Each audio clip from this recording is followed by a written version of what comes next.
Welcome, welcome.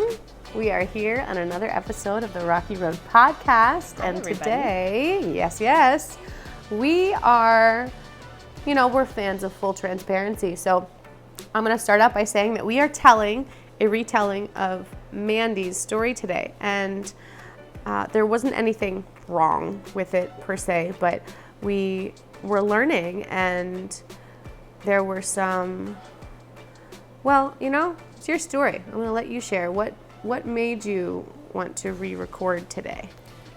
Yeah, when I listened to my episode the first time before we had published them, I felt a little unsure about it. I think telling my story from the very beginning through everything that happened can put me in a bad headspace of just really where I was at the time, and it's really hard to pull myself out of that, telling the redemption part of the story. Mm-hmm. And I felt like I didn't really focus on that as much as I had wanted to. Mm-hmm. So when I shared it out and we published everything, the anxiety with sharing it wrecked me for the week. And it was very hard to focus. And nothing I said was untrue, but I just felt like I could paint a better picture of the reality of my story and retell it in a different way. Mm-hmm. Yeah. Same story, different way. Mm-hmm.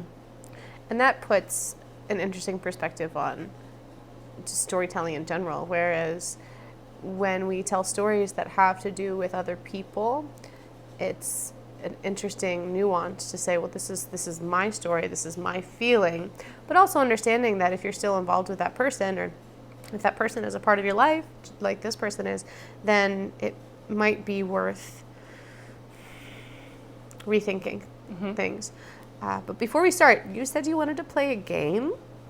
Yeah, before we do that, I wanted to also say that my story is very, very difficult for me to share. I'm open when I'm with people face to face. It's also something I've realized as I've recorded and told my story and shared it publicly. It's very hard because what I went through was very difficult, but where I'm at now is not where anybody would expect me to be. Mm-hmm.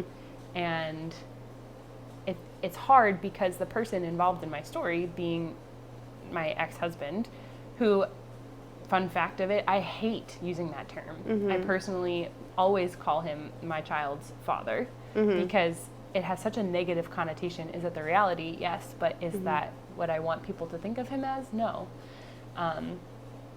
So dealing, having the repercussions of my life based on just our relationship and how that unfolded, it's very hard to tell because him and I have a good relationship now. We also have a child who may listen to this someday and family involved and all of that. So while it's a very difficult story to share, I also want to be so respectful and very purposeful in everything that I say so that it's honorable in him, for him and for me to listen to and know that we're in a very good place and nobody would have expected that. So so I wanted to play a game and I love the game. You're laughing already. You have a smirk that I can't describe. I know, because I think it would just be so fun. I just think I love getting to know people, right? So let's play 2 truths and a lie. And I have 2 truths and 1 lie, and I want you to guess what they are. So ready? Are you ready for it? Maybe. Okay.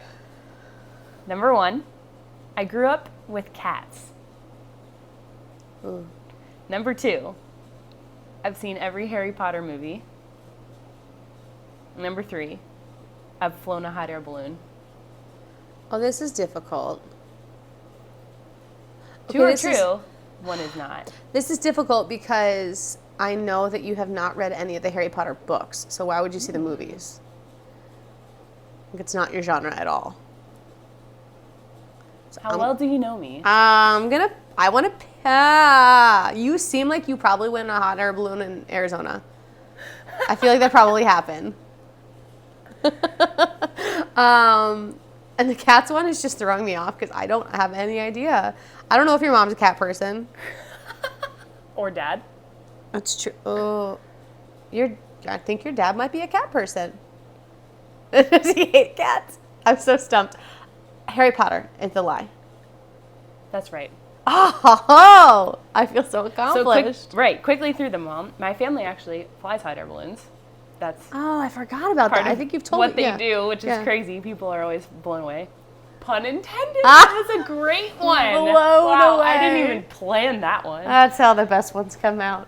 There were two trees. I grew up with cats. Yeah, my parents are actually not dog people, so I didn't own my first dog until I got married. Yeah. Ziva, who's my current dog, who's a husky, is my first actual dog that I bought and trained and raised and now lives in my house. She's a Siberian husky, so it's great. And I have never actually seen a Harry Potter movie. None of them. I have tried, can't get through it. So you're right, it's not my thing. I've never read a book, I've never seen a movie. Blasphemy maybe, but Yeah. hey, not my thing. I cannot understand them. I get so confused. Similar to Star Wars, honestly.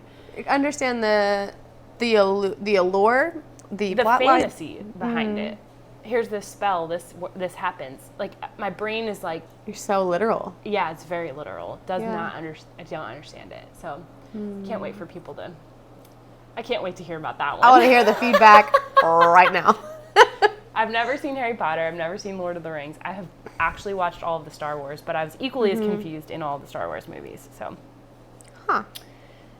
it's just not the way my brain is wired. I just struggle with anything fantasy or sci-fi. It's just very hard for me to understand it.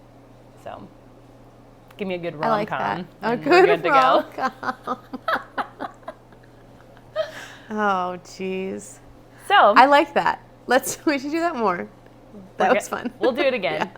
We'll do a little nugget, and then you play it, and maybe we'll get Pablo to play too. Oh, yes. His would be so interesting. Oh, my gosh. Yours would be too. Oh, my gosh. All right. I feel like... Nugget on Two Truths and a Lie. Yes. It's always fun. It's actually kind of hard, so. Yeah, well, because you have to think about... We're tangenting already. Wow, good for us. You have to think about the context of the people who know you, and you're right. You thought about, well, what do you know that other people might not know? Right. Or what do other people know that you have no idea about just because of, meeting you the time that I met you?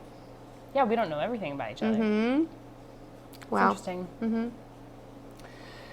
So a little bit about me then. The way I wanted to restructure this story was where I am right now.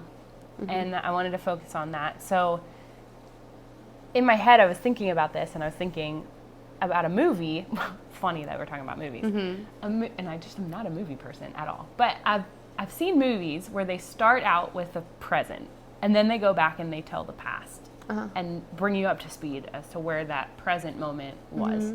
And that was what I wanted to do with this, is talk about it in that way. So in the present, present day, where I am now, I am a single mom. I am working full time. I co-parent with my daughter's father. And we do a great job. We work very well together.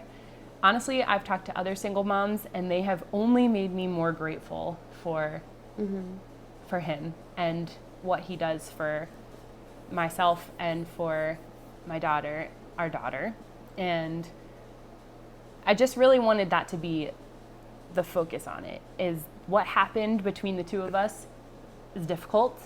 It's true, it's honest, but where we are now, I feel, honestly, I really do, and I get more emotional talking about how grateful I am now of the community that God brought me and friends.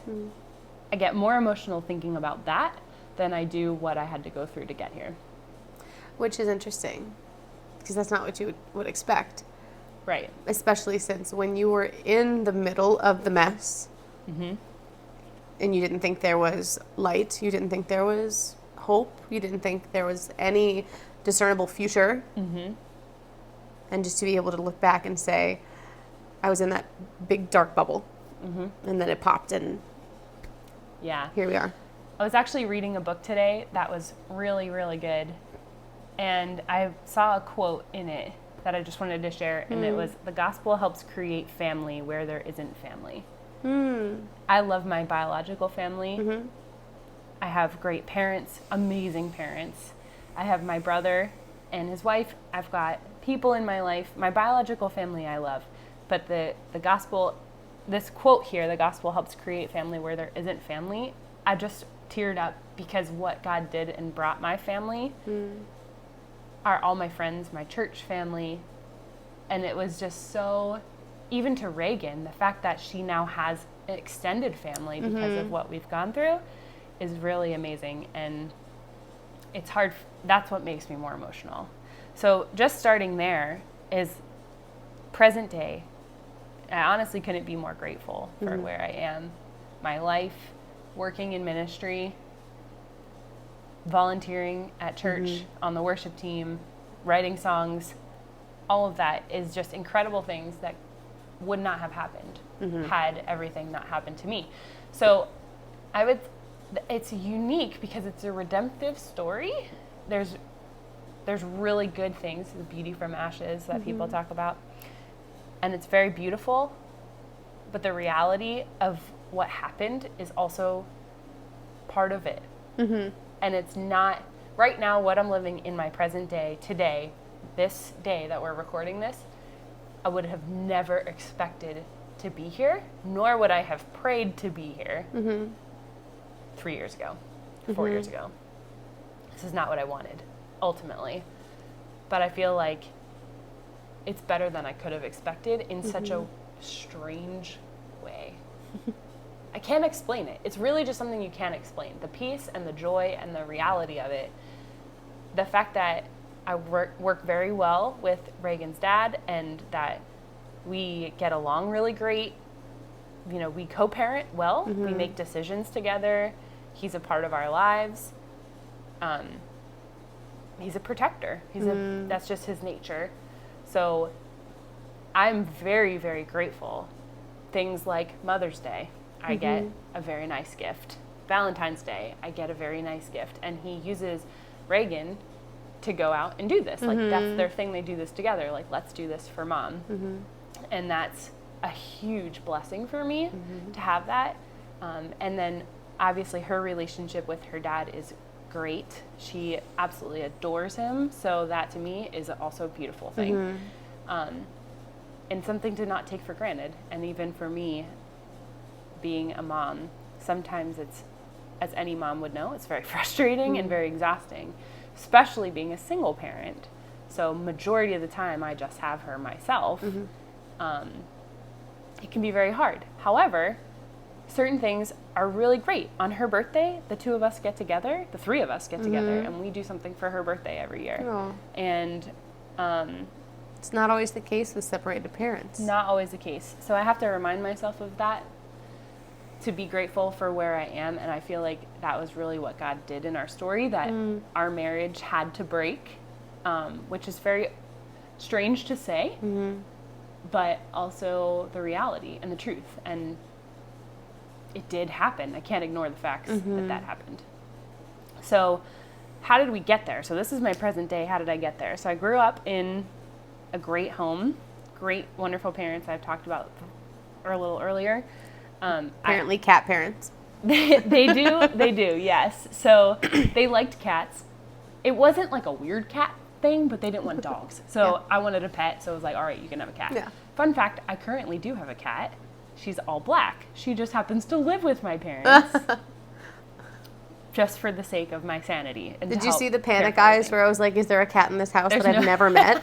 How many There's times no have I cat. been here? I do have an all-black cat. She's 11 years old now at this point. I rescued her when I was in college. So, yeah, fun fact about that. But anyway, I grew up in a great home with my parents. I had a pretty normal childhood, I would say. The typical things that happen, friend issues in middle school, finding who you are in high school, figuring out college, all of that. I was a band geek, so played clarinet in marching band and in concert band, and I thought it was super cool when I got to conduct and do really fun stuff. Like in high school? Yeah. Oh, cool. I was drum major my senior year.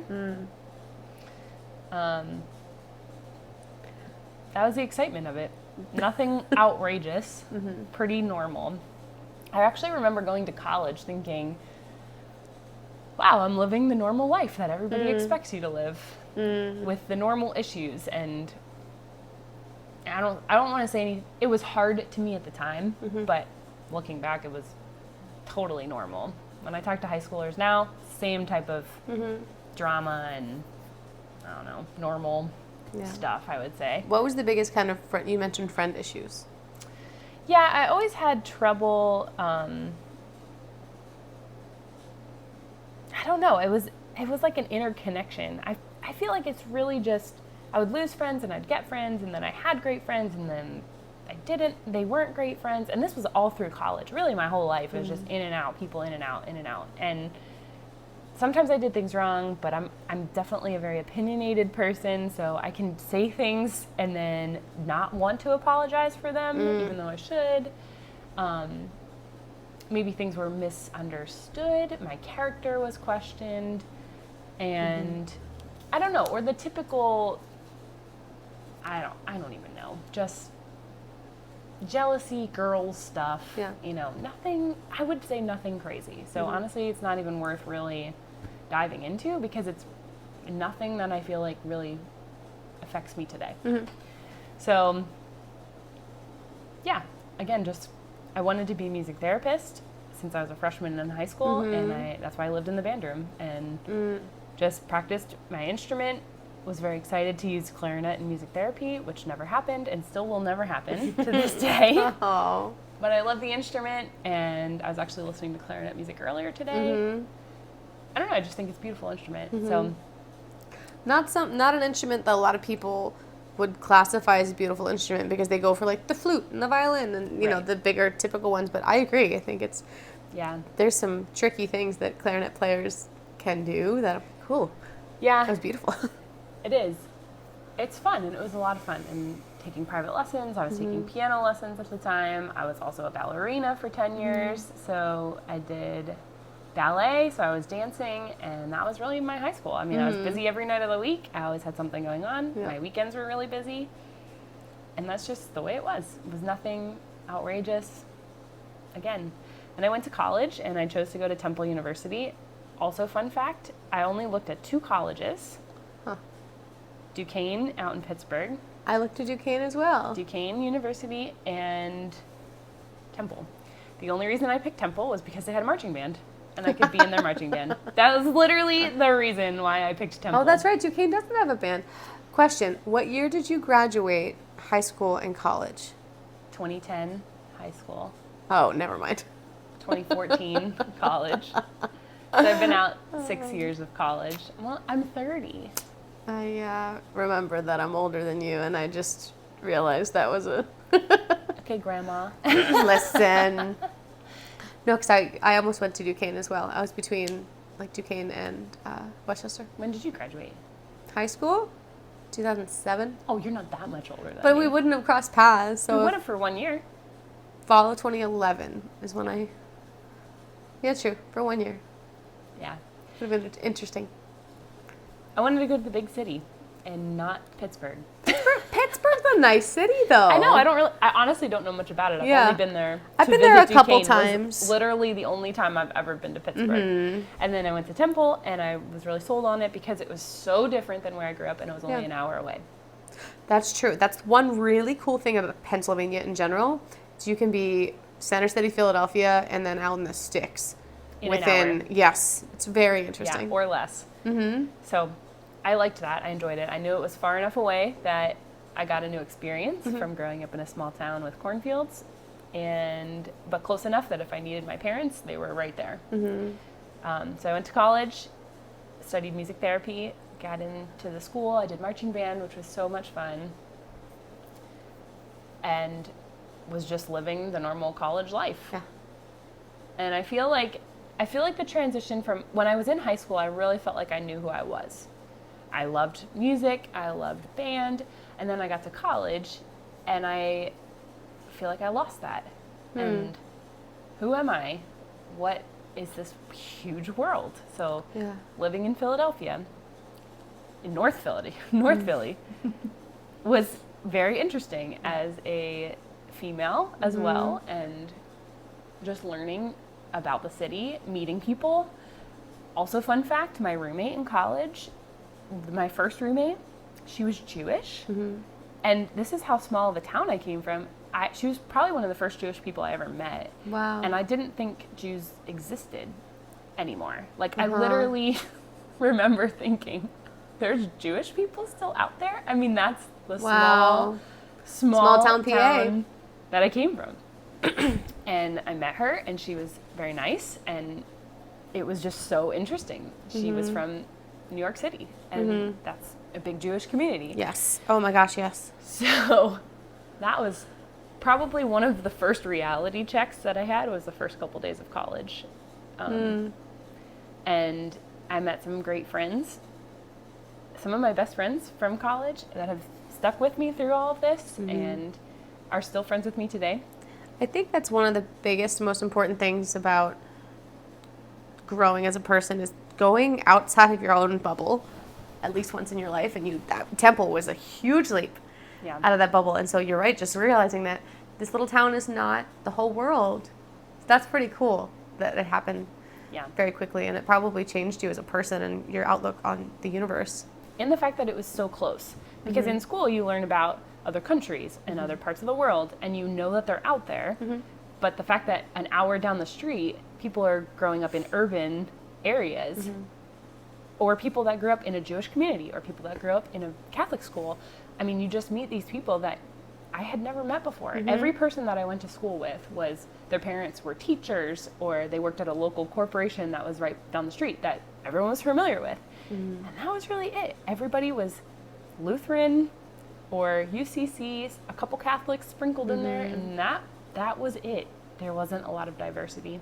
I graduated in a high school of 130 kids. The whole high school? No, just my grade. Oh, okay. So there was less than 500 kids in the whole high school. But now, the school district that I currently live in has almost 1,000 kids per grade. It's enormous. So it's very different. And just opening my eyes to that and seeing that there's more than just this small town school. One of the things I missed that I didn't get in high school, I never had musical theater. And we also didn't have a football team in my high school. It was public school. Time out. Marching band did what then? Parades. That's it?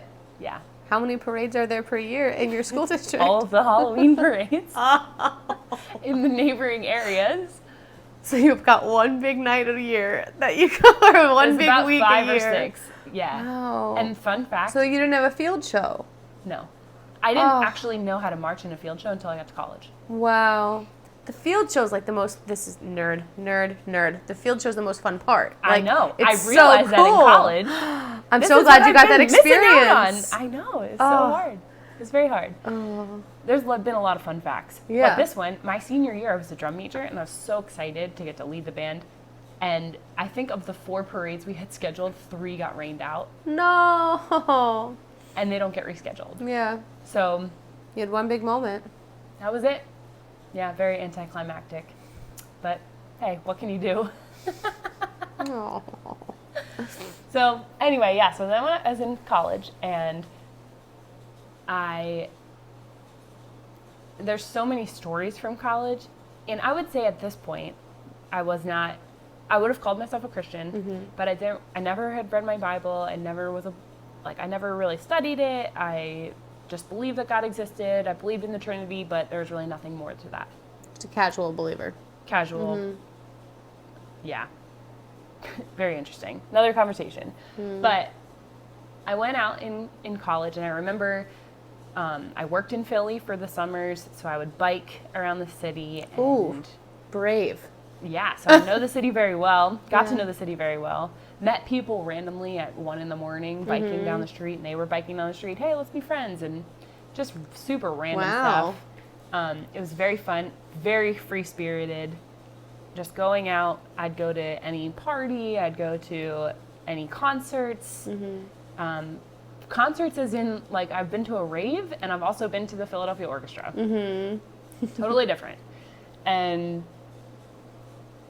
diversity and new experiences, trying to figure it out. What is this? What is happening? When I was a junior in college, I met my ex-husband.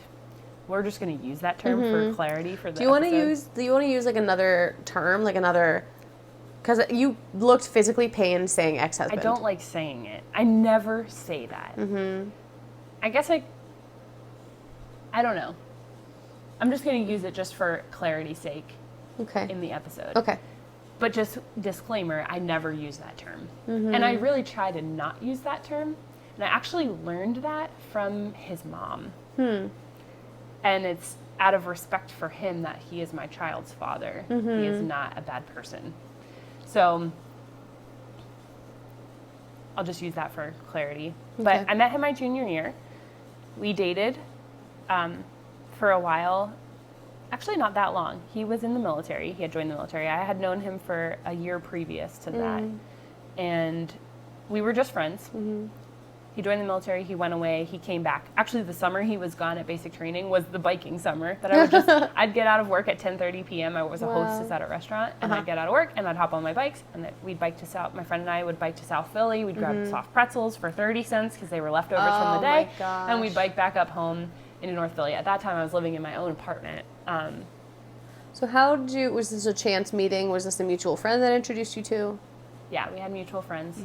So the year prior to him leaving for the military, I lived next door to a friend of his from high school, and that's how we met. So we just met there. I lived with 2 girls, roommates of mine, and we met at that time. What an interesting year, for sure. Man, a lot of memories. Probably not very smart things, but really, really fun. Good laughs. You know, we like to laugh, and man, did I laugh that year. It was very, very funny. So it was a lot of fun. I met a lot of people, made a lot of great friends. I felt like I had a community of both some girlfriends, but also just there were a lot of boys that lived around, a lot of men that lived around us, and they were all brothers. And so it was really cool to just feel protected in a city as females, myself living with 2 female roommates, and we had guys around us all the time, and not in any like inappropriate way. They were just always there, and they were brothers to us, and it was really comforting. Yeah. So that's when I met him there. We remained friends. He joined the military. He came back from basic training, and we started dating. We dated not too long. He had lived in North Carolina, so I drove there and back almost every other weekend, I would say. Oh. Put a lot of miles on my car. Gas prices were probably not what they are today. We were not paying almost $5 a gallon. It was maybe $1.50 per gallon. Oh, that's amazing. Maybe $2. I don't know. Yeah. I don't remember. But made the trips back and forth, which was fine. Great. Everything was good. We had a great time, and he told me he was going to get deployed to Afghanistan. And I said, okay, either put a ring on my finger or we're going to end this here, because I'm not going to emotionally put myself through something very, very difficult for you to come back and say, nah, I changed my mind. And so we got engaged. So we only had dated about 10 months before we got engaged. He went away, came back, and we got married 4 months later. Wow. So wait, I'm in the midst of wedding planning too. I don't think I ever asked you about this. You planned basically alone then?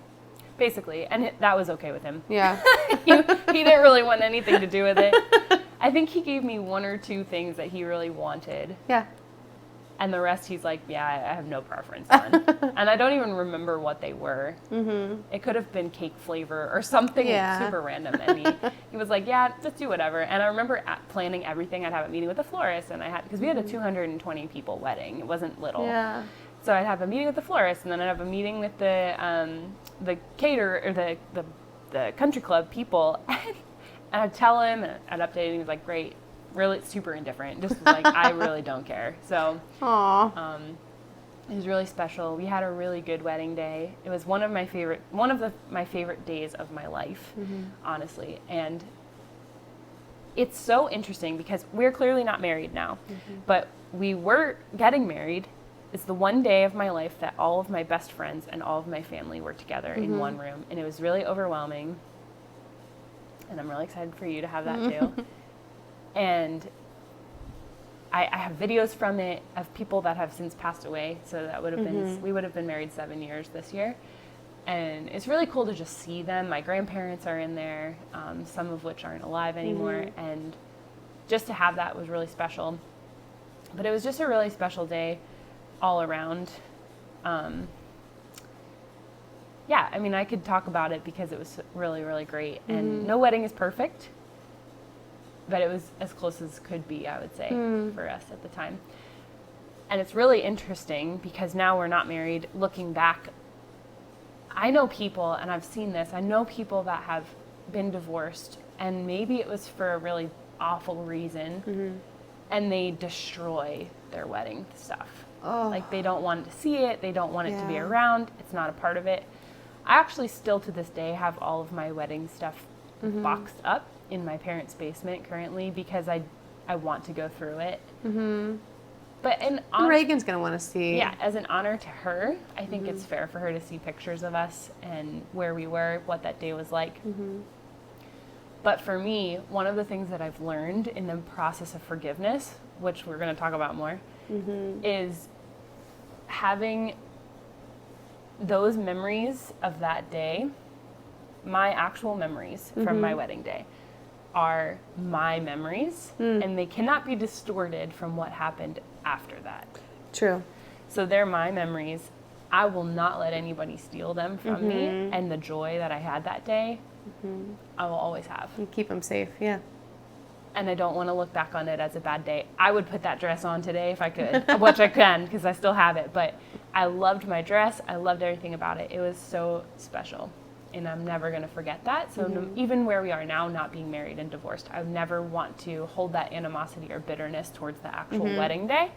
It was beautiful and it was perfect and it's exactly what we wanted at the time.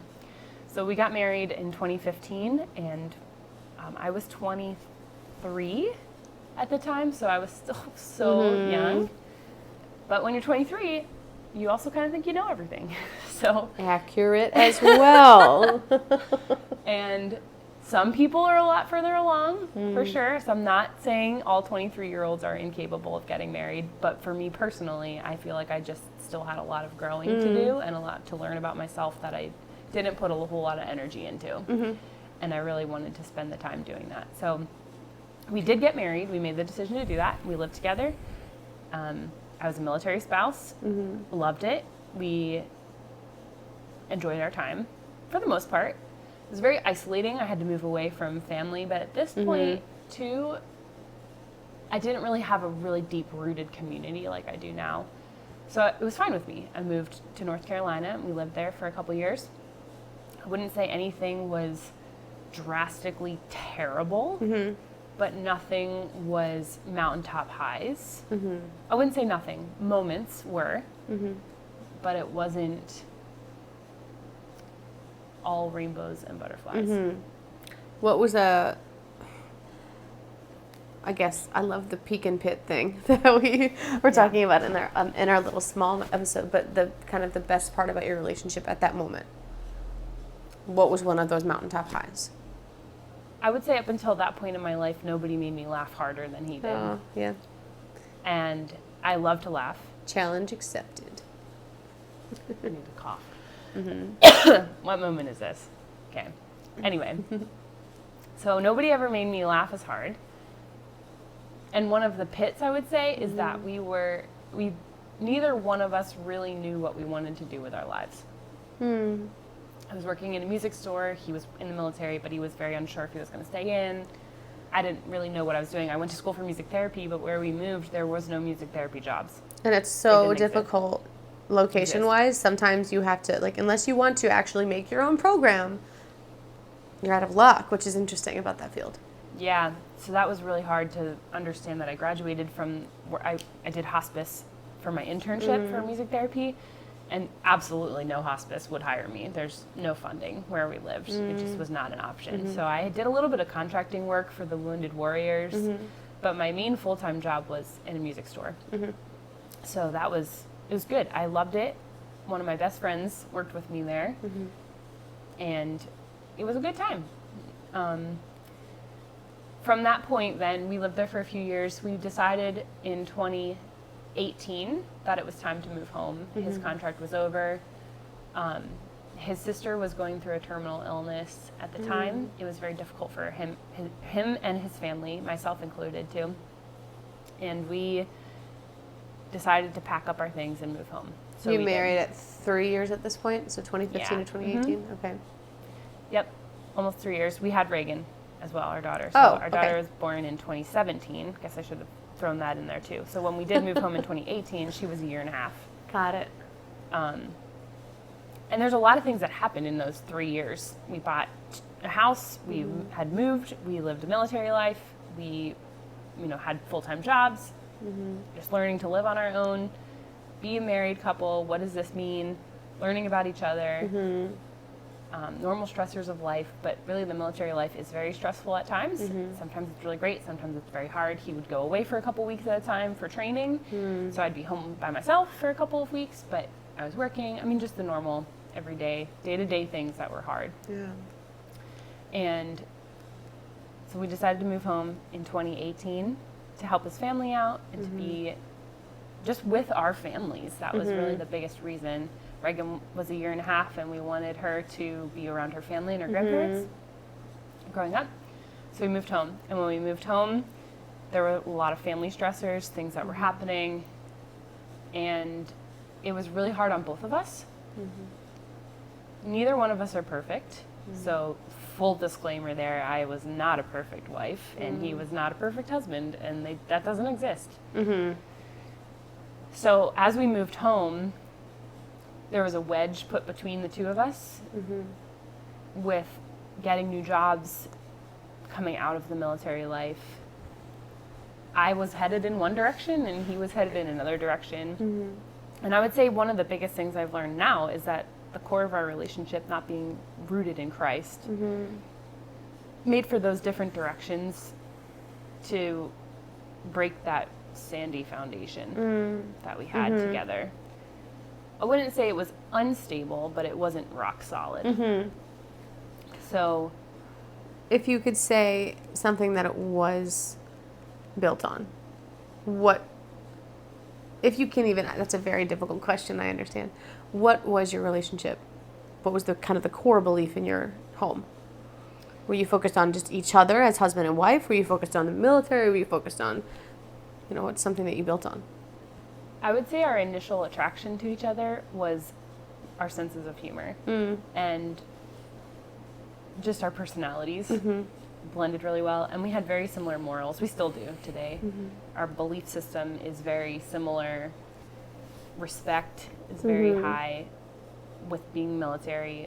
How we raise our daughter together is very similar beliefs as far as that's huge. Being respectful, being kind, listening to your parents, and protective natures of the two of us, I would say, for her, just really wanting the best for her, wanting her to thrive. And yeah, just the importance of learning from people that are older than you, wiser, and yeah, I don't know. That's kind of hard to explain, but I would say just mutual agreement on a lot of life principles. Which is a very normal thing for any relationship to be built on, your friendships, anything like that. So it's a tricky question, so I applaud you being able to actually And he grew up answer Catholic. it that way. I grew up Lutheran, so our backgrounds in the church were actually relatively similar. His was more so because he actually went to a Catholic school. So, but again, I wasn't really aware of Jesus at the time, of really who he was. So I believed in him, yes, but I didn't really know what it meant to have a house built on Christ like I do now. So when we moved back, it was definitely difficult. We both found different jobs, and the point of our jobs, if you put it on a map, they were 2 hours apart. So we were looking to move to a place in between. House hunting was very stressful, a lot of family things going on at the time, and ultimately, we just kept going further and further apart. And now I know our method of communication is very different, so I would press him and press him and press him. What's going on? What's going on? What's going on? And that would shut him down more and more and more. And again, I didn't really know what I was doing. I didn't really know. he didn't really know what he was doing. I didn't know what I was doing. And both of us wanted to build different lives, I would say. Mm-hmm. We found a house that we mutually were able to move into, Mm-hmm. that we agreed on. And it was a great home. It was going to be our forever home. Mm-hmm. We lived there for a few weeks, and things just got progressively worse. Mm-hmm. I knew something was wrong. I didn't really know what, didn't really know how to express it or what to do about it. Mm-hmm. That was going to be a question too. It's. Do you think that moving home was a turning point that made everything worse, or what pivot points can you recognize? I would say yes. It definitely got worse when we moved home. But one of the things that I didn't really share a lot about was after I had Reagan, I had crippling anxiety. Mm-hmm. And I've talked about this a little bit. I've shared about it a little bit on social media. And the anxiety was completely debilitating Mm-hmm. to me. So I was in a very bad place mentally. He was not in a great place either. And I think just the two of us, it just wasn't mixing. Mm-hmm. Well, you've got post-deployment Yeah. and postpartum Yeah. happening. Both. It's almost simultaneously, if not parallel to each other, overlapping. Yeah. And those are both very complex things, For sure. especially for people with such different communication styles too. So Different communication styles and really undiagnosed. Mm-hmm. We didn't know that there was something actually wrong with what we were trying to process through. And our communication was just off, and I felt very off. The anxiety for myself, I mean, it was just so bad. But I don't really want to sit in that place. So essentially what happened from that point moving forward was he decided to leave our family and that it was the best option for him to do so. It was a very hard decision, and it's a hard thing to share because of where we are now. When I started talking in the beginning of this, talking about being in a place where we have mutual respect for each other, we are friends, we co-parent well, and I do love him as the father of my child. So his decision to leave at the time was very, very dark place for both of us. And that's just the reality. I can't move past that. I have moved past that, but I can't ignore it. I can't just jump over a decision that was made to leave our family. So our divorce, we went through months of just very difficult things, a lot of questions, so many questions. Questions I don't have answers to now, today, 3 For years example? later. Why? Interesting. So that conversation, despite the positive spot that you guys are in right now, I'd be very curious to see if that conversation could actually happen now. Because I imagine when he did make the decision, it probably wasn't posed as an option. It was, it had already been made. Yeah. And you're standing there handling the ripple effect of, okay, now what? Right. And so it's not, hey, is this okay? Would you mind if I did this? It's, I am doing this currently. And I think that both of us loved each other so much that this was what needed to happen in a very weird way. I would say that I feel like God protected both of us in this by this whole ordeal going down the way it did. And it sounds so dark and so really difficult, which it is. It was very, very difficult. It was difficult for everybody. It was difficult for my family, his family, him, me. It was hard. It was a very, very, very tough year for us. We tried to go through therapy together. We went through the process, and ultimately we were separated and divorced. So going through divorce is really hard. Anybody that goes through divorce, it's not God's design. So it's not normal. A lot of feelings that we feel are, why is this happening? Why am I going through this? It's not supposed to be this way. Now where I am, years out, I had never guessed that I would ever be with someone else. And I'm not with anybody. I'm a single person. I'm on my own individually, and I'm okay with that right now. but you don't get married to get divorced. Yeah, that's never the plan. It's never the plan. And if you know that on the day of, then you should probably go ahead and opt out. Right. Enjoy your cake, have a nice dinner. Yeah. And just leave the ceremony part out Right. of it. So both of us, when we were going through this, and very difficult conversations between the two of us were had, and very emotional conversations between the two of us, you don't get married to get divorced. And that's just the reality of it. And so when you're faced with divorce, and this is what's happening, and this is where we're going, and this is where we're headed, you just stop and ask why. But then all of the dreams and the thoughts of what you had are gone. So you have to grieve this loss. Of identity. Of identity, of what was going to be. We still have our wedding date every year on our wedding date, and right now we text each other something about it, and it's something we don't ignore. We got married on this date. This was the day we picked. Because we got married, we have our child that we get to co-parent together. So there's beautiful things that came from it, and you don't ever expect that to happen. So as hard as it was for me, it was just as hard for him, if not harder. That this family is breaking apart. And what do we do from here? So for me, personally, I had to figure out what to do. I had to find a full-time job.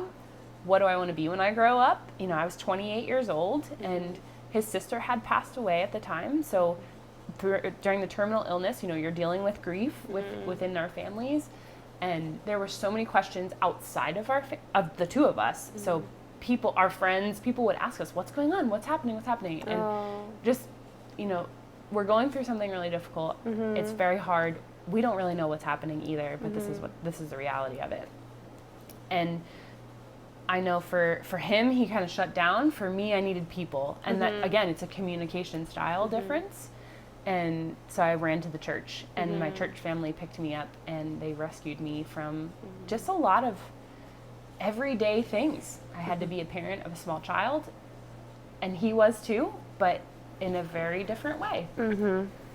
So we had to pick up the pieces to our lives and find how this worked. Any family that goes through divorce and has kids has to deal with custody and what do you do, and how is this going to look? Shared weekends. We've worked through a lot of really difficult things to now where we are. We have a great understanding of our weekends together with our daughters, not the two of us together, but when we have our daughter, what do we do? What do we say? How do we share things? What does she watch on TV? All of those little things that you have to agree on at some level. I remember sitting in this divorce class thing that I had to take as part of the process, and the woman said, "Mama bears, you gotta let it go a little bit."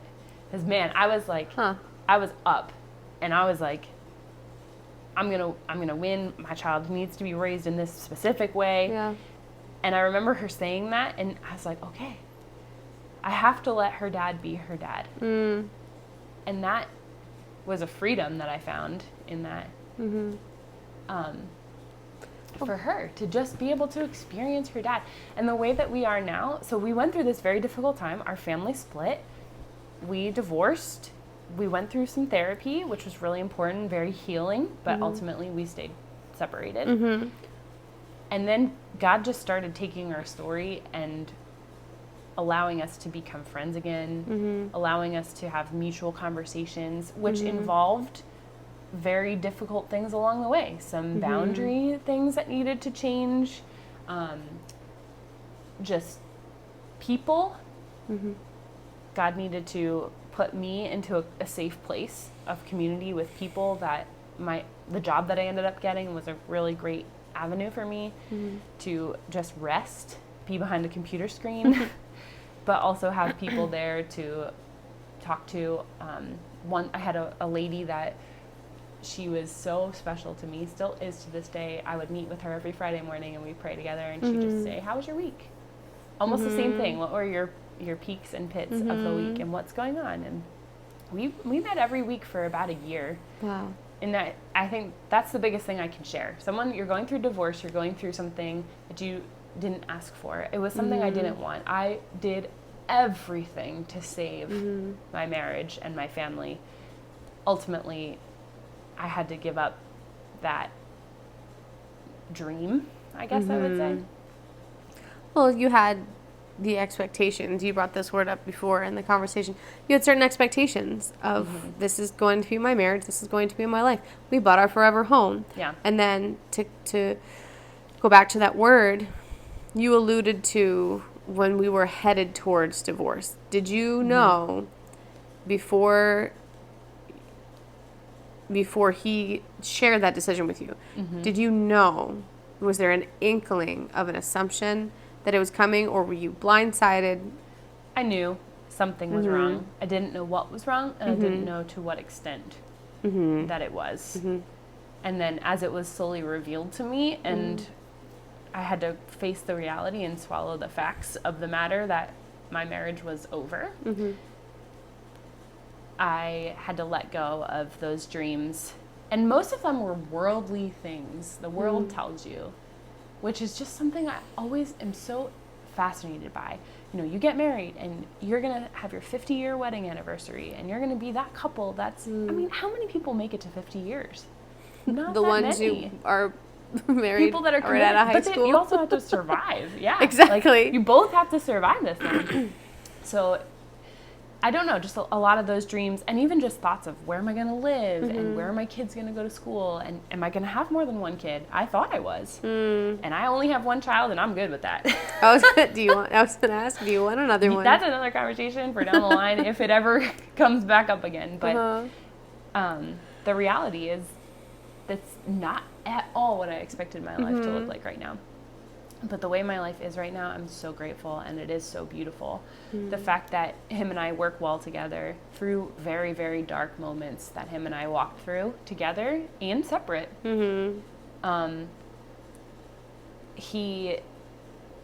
I never for a second would have ever even thought that I was like in harm's way or anything was going to physically happen to me. But so I always felt protected, but I also felt very exposed being a single woman. And here I am living in my own home, single and by myself, and that's really scary. But I don't know, it's just really interesting, that whole transition, I would say. The term single mom is not something that came out of your mouth until... It took me a year and a half of our divorce for me to say that I was a single mom. Well, even after, I don't know where the process was. I remember I invited you to something, and you said, oh, I think I don't know if I'm going to be going to this wedding with him this weekend. And it was one of those things where you were hopeful. You had a lot of hope for a long time. Yeah. And it was interesting that in my mind, I was trying to compare, because our paths are so different. I was trying to think of would I have wanted to go to a wedding with someone that I was going through this with, and how interesting that would have been. And I don't remember what actually ended up happening. Yeah. But we did go to a wedding. Yeah. It's just an interesting dynamic. It is, yeah. And it's always going to be. It's something that we went through. The two of us went through. We both have different stories. I have talked to him about this podcast, and he has agreed to come on and tell his story. Which is so amazing. Stay tuned for that. Yes. But honestly, right now where we are, he is a good person. And his heart is good. He loves our daughter more than anything. I love him as the father of my child. I always, and I've had this conversation before with other people. They said, would you be interested in dating? Do you want to date again? Do you want to get remarried? Do you want to have more kids? That's all things. Would I like to be remarried? Absolutely. More kids? No idea. But they're a lot of work. People that have them, they know them. You can borrow mine in a couple of years. Yeah, babysitter. No. I'm putting my time in now. I have a wonderful, wonderful child who is very intelligent and gives me a run for my money. She got a because of that. personality, man. Yes, she's amazing. Super cool kid. But what was I going to say? Oh, one of the things is when and or if I ever remarry, my child's father will always be my child's father. And so every decision for her will be made with him and me. And that's so important to me to keep it that way. Every decision that she has, that we have to make legally as her parents, will involve his input. Yeah. And it's interesting that knowing, I didn't know him. You know, I didn't know you guys when you were thriving for that period of time, whenever that was probably down south. Yeah. That when you thrived. But it's interesting to see from my perspective that I don't think you would have been able to successfully co-parent if you had stayed together because of the hurt that both of you are going through in different ways. Yeah. And hurt people can't necessarily help each other. They can't even help themselves. Yeah. Can't pour from an empty cup, all of that stuff. Yeah. But being able to say there was something severely miswired for a while, and it's really amazing to hear and to see that he is better and you are much better as well. You know, this is just coming from you. I don't know him very well at all. Looking forward to talking to him though, because I think that's really important, is to get multiple sides of the same scenario, and I'm very curious if you learned something. I probably will. It's just going to be a very interesting day, and I think that it's wonderful that he's willing to share. And yeah, he's really indifferent, kind of like wedding planning. He was like, I don't care if you want me to talk, I'll talk. If you don't want me to talk, that's fine. Does he know what it's like being in a room with you and I? Because he know. might want to leave immediately. Maybe. There's two of you. Oh no. We'll have Pablo there for get some manly testosterone. support. Yeah. even out the energy in the room. Right. But yeah, I mean, my story is my story, and it's a difficult one to share. I think, you know, wrapping it up as far as talking about what happened is very hard to talk about. But I have respect for him, and I don't harbor anger or bitterness. I've had to process through that a lot. I've had to pray about that a lot. I've got stories where I feel like I literally remember the day where I had so much bitterness, and I had dreams where I was so angry. Like in my dreams, I was physically hitting somebody. Wow. And I'm not that type of person. Not at all. But I was so angry. And then I remember the one day just being like, I'm so angry. And I just prayed for days and weeks. And all of a sudden, I just remember the moment where I almost feel like God reached into my heart and pulled out that weed of thistle, nasty bitterness and just completely pulled it out of my heart. And I've forgiven a lot. I care about him immensely.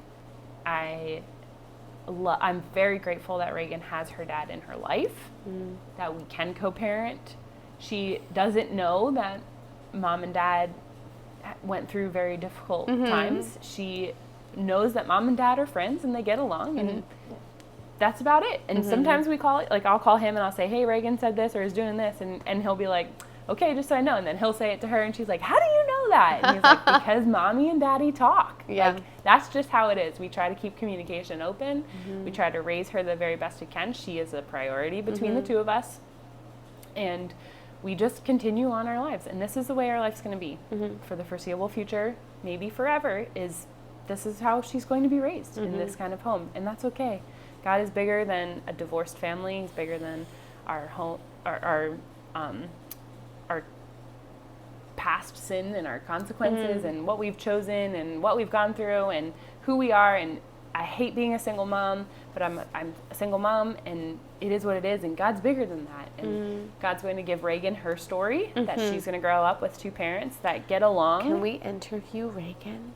That would be really fun to talk to her about it. But the fact that she's going to have a story one day that she's going to say, I have two parents that got along and co-parented me the very best that they could. And it can be beautiful. So everybody has a story. And it's okay. Yeah. I'm grateful. I'm so happy where I am. And just the fact that I can laugh again and enjoy having great friends and raising our daughter, him and I being friends, working out differences and difficulties and going through divorce, living lives as single parents for our daughter and putting her first. And that's beautiful. And I think it's just really important. So if I could say anything to anybody that's going through divorce or going through separation, is to, first, clear communication is huge. Second is, it's not always going to be as difficult as it is in the moment. There's going to be difficult days, for sure. I have a lot of memories of the two of us together that are amazing, and I've got a lot of really difficult memories of the two of us together. And both are beautiful. Both still make who you are, that story. And I think you're in a spot right now that you can look back on that, whereas even last year this time, they're a totally different story. Next year this time, totally different story. We don't even know how. Right. And you're in just a very unique position where you can see the good in a time that you felt so broken and alone and upset, and using this story in such a good way and being able to reflect on it in such a positive way is a strength that you have.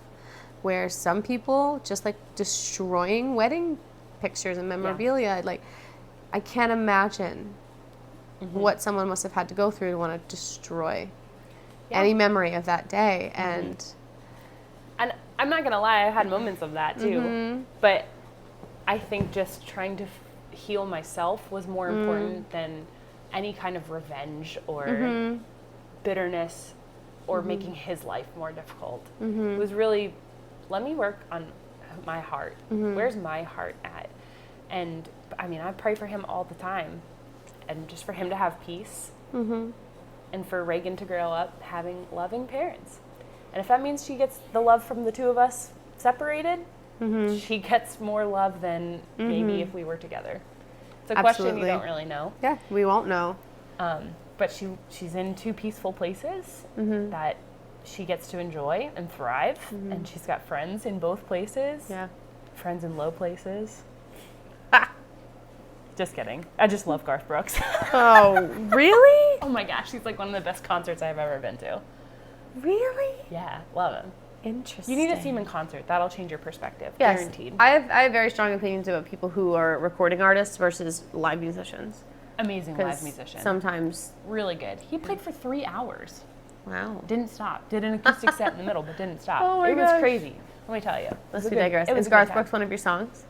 No. But I do love good Garth Brooks. So, anyway. Yeah. So, that's kind of it. That's my story at this point.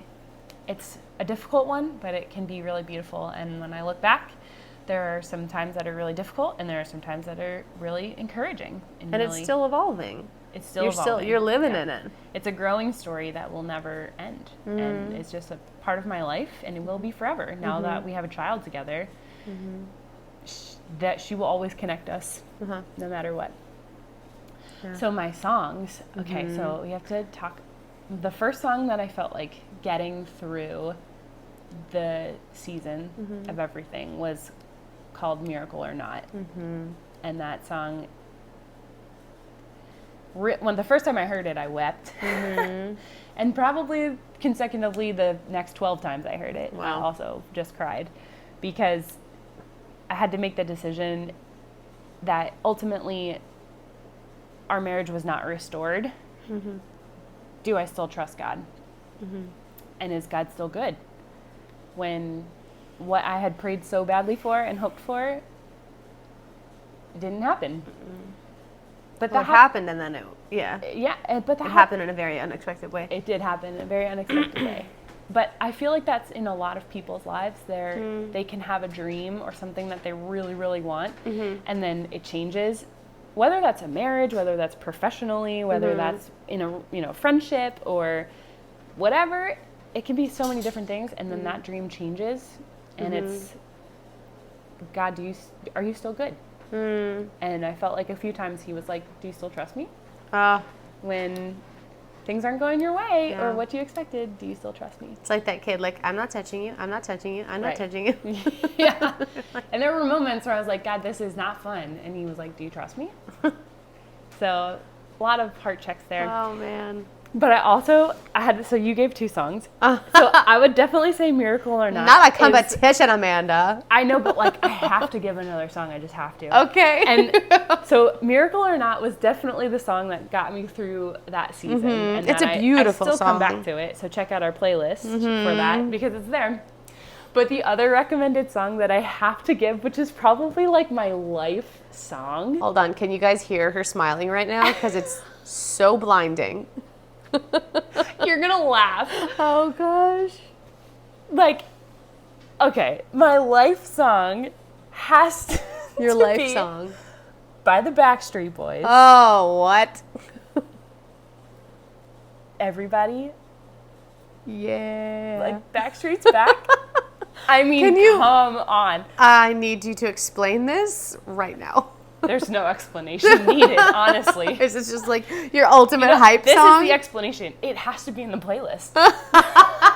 There's no other option. That's the only reason.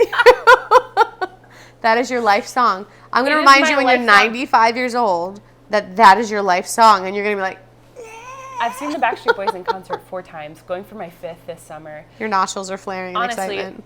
Honestly, though, I've never left a concert in tears. But the last time they toured, I thought it was going to be the last time I was going to see them. And then they started touring again, and I was overjoyed. Cannot wait. There's not pull many their people backs or out. bands that, like, wreck me. Uh-huh. They do. All their Discography. discography? Is that it? All their albums. We'll just keep it simple. albums? All their albums, their CDs. So good. So like, did they ever have a cassette tape? Are they that? Are they? oh yeah, I had They had Backstreet- cassettes. Yeah, yeah. I had the. They're BS like in that time where they I probably did. had both. That might have been one of my first cassette tapes, along with Barry Manilow, because he sang Mandy. So probably those 2, and maybe Jewel. My dad was a Jewel fan. Oh, I loved Jewel. Jewel was good too. But Backstreet Boys, BSB, man, so good. Shout out to Nick Carter. If you ever want to be interviewed by somebody, please just, DM us. Actually, I don't think I can handle it. If Nick Carter DMs us. I think I'm going to lose my mind. There's, people love or hate boy bands. Uh-huh. There's nothing like watching a great boy band Yeah. rock some cool dance moves, singing a great song together. That was like our childhood, though. That just was our nothing entire like it. childhood. Was like the 4 or 5 member boy bands, and like a couple of like Spice Girls, stuff like that. Like LFO, Savage Garden, 98 Degrees, 98. Oh my Backstreet God. Boys, NSYNC. NSYNC, of course. And you have all these great boy bands, and then probably 15 years later, you've got like the Jonas Brothers and One Direction, and I don't know, are there other ones now? There's some K-pop ones. Yeah, I don't know anything now because like I just They're put on super BSB. athletic too. K-pop. You have to be. Like, they're just like, gymnasts. It's nuts. The Backstreet Boys are in their 40s now, and they're still rocking some great dance I moves. can't I would not be believe able to that. sing and dance like that. There's just no way. And it's like J-Lo and her live show where she has 25,000 costume changes. I'm like, honey, do you have like iron lungs in there? What's happening? How are you That's how I doing felt at the this? Garth Brooks concert. Actually, I went with Reagan Sad and I. That was a concert we went to. We had so much fun. It was one of the best concerts I've ever been to. Wow. Unbelievable musicians. Listen, I'm not going to really. knock it till I try it. And Trisha Yearwood came out and sang. Okay. Like everything. Oh my gosh. It was so good. Let me tell you. We're definitely going to be putting that on right now. Garth Brooks No. or BSB. BSB. We should end this episode with some BSB.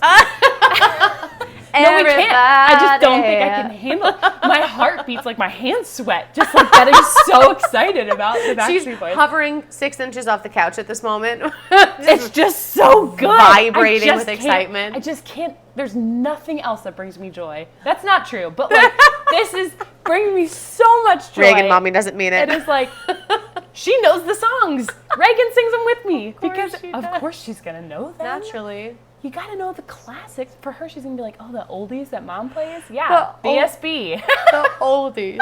90s music is not oldies yet. Can I give you another cool thing? Oh gosh, is it gonna bore Her her? dad loves old music as well, like old music. Like him and I, also we always bonded on like doo-wop, Yeah. kind of 50s, 60s music. Reagan fun. knows all the words to Return to Sender by Elvis. that's adorable. Because him and her listen to it all the time. Yeah, I love that. And can't help falling in love. When she gets married one day, that's going to be their song they dance to. Oh yeah, for at her sure. wedding. Know it. I know it. He sang it to her since she was an infant. Yeah. So the fact that she's like, Mom, put on Return to Sender. But she also calls it Return December. So she'd be like, Return December.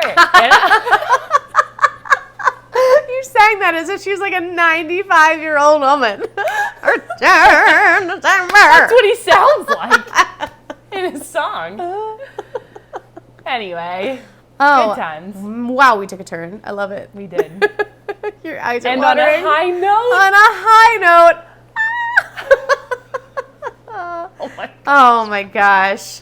All right. Amanda, thank you for your vulnerability and for retelling a really difficult time in your life. We love you. We appreciate you. I will be, because we did mention a couple of things about, deployment and PTSD, I definitely have some resources that are in the local Valley area, but also national resources that we can share. They'll be in the show notes. Stay tuned for our next guest Yes. next week. Oh my goodness. We get to hear from our first guest. Very exciting. Oh my gosh, it is our very... We've been in it for so long that we forget that people don't know these conversations in and out like we do. Yeah, can't wait for you Holy to hear. moly, so excited. Stay tuned. Yes, yes. Until then, be safe, be well. We'll see you soon. On the rocky road. A podcast.